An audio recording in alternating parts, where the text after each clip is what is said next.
สบายดีมื้อนี้พบกับสาวนาพาเลาะซึ่งตอนนี้เฮาได้อยู่ที่ฟาร์มงัวของท่านสมจันทร์บ้านเพียรลาดเมืองสังทองซึ่งเป็นฟาร์มงัวที่ได้เข้าร่วมโครงการคุณภาพซีนงัวลาวและเป็นโครงการที่ได้รับการช่วยเหลือจากรัฐบาลนิวซีแลนด์เดี๋ยวเฮาจะพาเข้าไปบึ้งและชมฟาร์มพร้อมๆกัน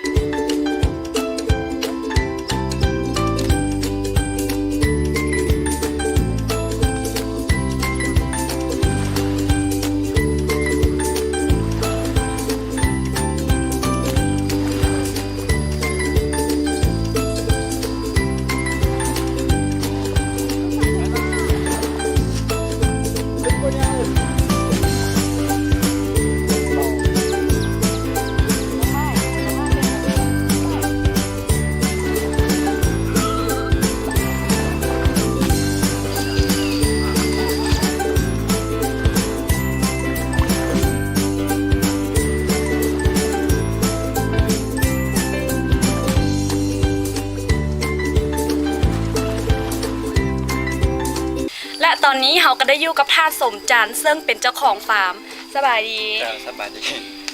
เขาอยากจะถามว่าไอ้เฮ็ดโครงการนี้มาได้จักปีแล้วเข้าร่วมโครงการมานี่ก็ถือว่าได้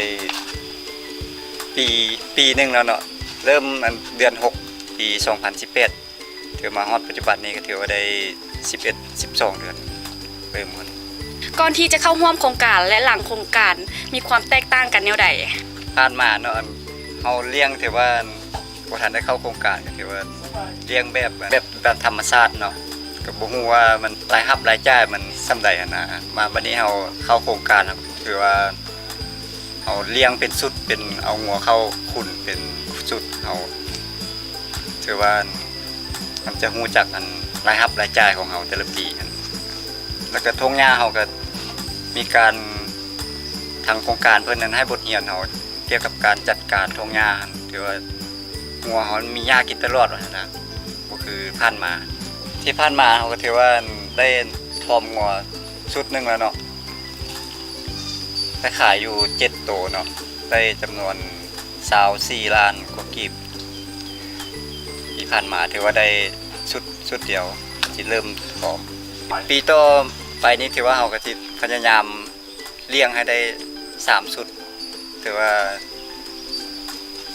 3ชุดต่อปีเนาะทุ่งหญ้าเฮาก็ถือว่าเกี่ยมเรียบร้อยได้ผ่านมาทุ่งหญ้าเฮาก็บ่ทันได้เกี่ยมมื้อนี้เฮาต้องขอบใจท่านสมจันทร์เนาะที่ให้พวกเฮาได้มาเยี่ยมชมฟาร์มและให้ข้อมูลดีๆกับพวกเฮาขอบใจขอบใจหลายๆทั้งโครงการขอบใจ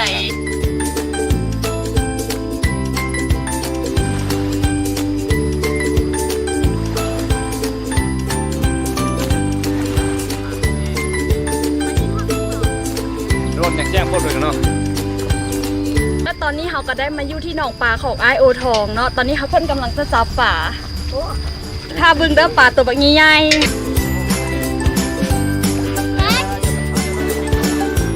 บอกหน้าปลาทั้งหน้าปลาอยู่ที่บ่อยเลยว้ายดูค่ะซึ่งว่าตอนนี้เขากำลังกระจายมองเนาะจะลงจับปลา